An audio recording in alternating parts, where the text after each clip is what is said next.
Hello once again my fellow proxies, I am OXM and after a long hiatus I have found the spark of inspiration to make a brand new video. Long video that is. Check the shorts by the way.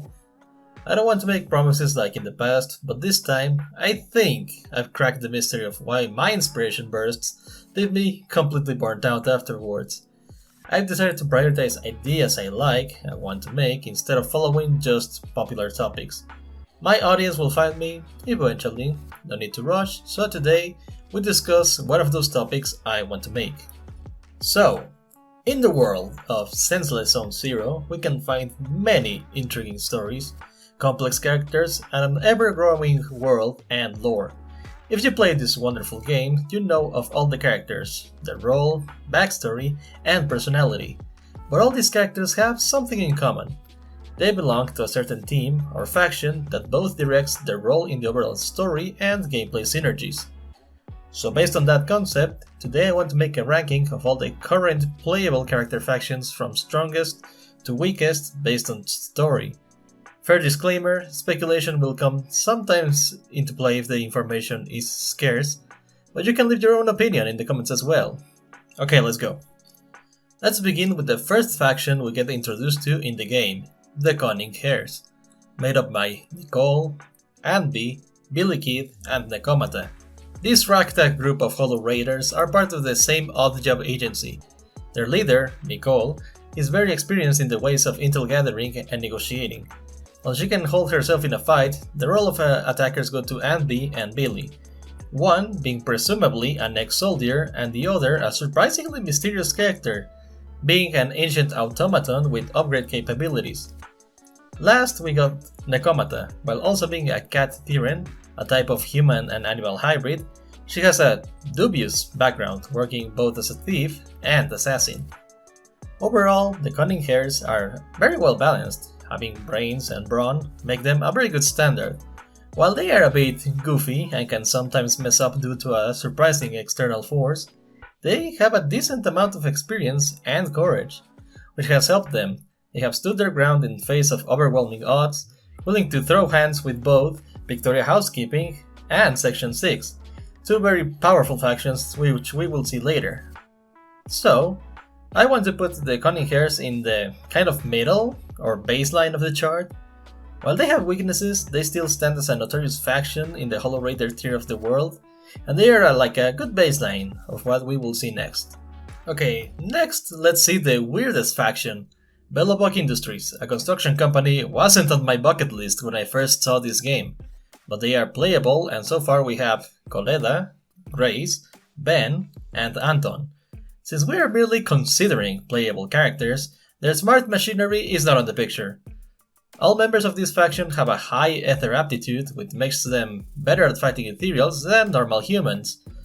But most are focused on their task within the construction company. Ben is big and scary but has little fighting experience. Coleda is wild and nimble but emotional and has little combat experience too. Grace and Anton don't fare very good either, and let's not forget that all of them use weapons based on power tools, which can work against ethereals but not as well against humans. While they have all these things against them, their teamwork is very good and are the only faction so far that features tag team attacks. Honestly, I don't hate these guys, but up against the rest of the factions, they come a bit short without their machinery, so we will put them below Cunning Hares. The next faction can be conformed of 3 or 4 characters depending on who you ask. This is of course New Eridu Public Security, or NEPS for short. And this is a surprisingly stacked faction with a team composition very similar to the Cunning Hares, that being a close, mid, and long-range attackers with a backup assassin. It has been shown that characters like Kingi are very fast and powerful, but she has a battery life, while someone like Billy hasn't been shown or mentioned to need recharges. However, their overall firepower is very high. All of them are trained and have various degrees of experience, making them effective against ethereals, but also humans.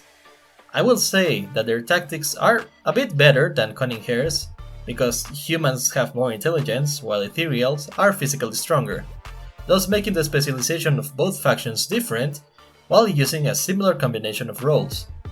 I think putting them in par or even a bit higher than Cunning Hares is a good place to put them.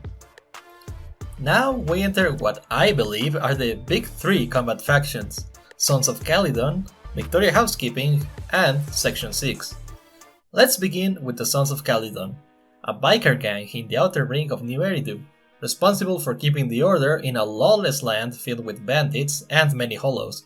This has led them to become very proficient to combat both types of enemy, and they are the most numerous faction as well, with Caesar, Bernice, Lighter, Lucy, and Piper. Most of them are young, but have spent a lot of time fighting and have experience. However, the level of the enemies they encounter are on the low end compared to the other two. Lighter is a great fighter, but not a talkative guy. That's why Caesar, being both a fighter and a leader, can hold their own against most foes. Even after all this praise, I still believe that the Sons of Calydon are in third place, being stronger than Neps, but not over the other two remaining factions.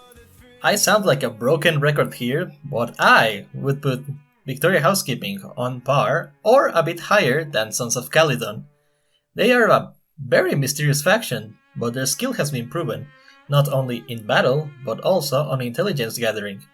We have seen that in a face-to-face conflict, Lycaon and Ellen can take the stage, and Rina is very stealthy, being able to remain mostly undetected by the Cunning Hares.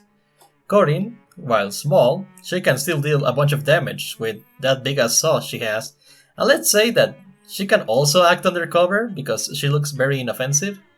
I mean, it's just hard to find the weakness in such an elite team that even in their limited screen time have shown their prowess in all fronts.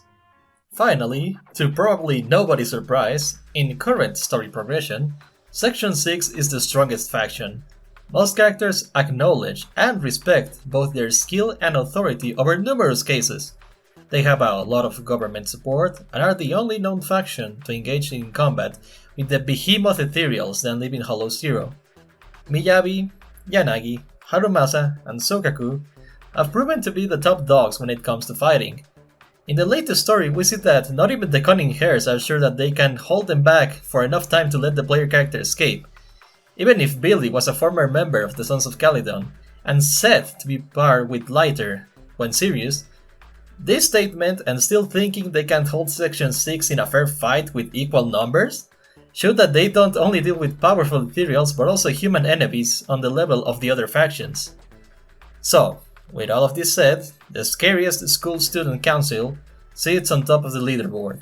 While you can make other arguments, this ranking seems like a good overview for both experienced and new players. Only time will tell if this list will stay like this, or, I don't know, it could change in the future. So, that's it for today. Thank you so very much for watching. If you enjoyed, then like and maybe subscribe. Leave your comments about what do you think about the ranking? Who would you change? Or do you think if it will change? Stay safe, follow the stream for gaming shenanigans, and I will see you, proxies, in the next one. Bye bye.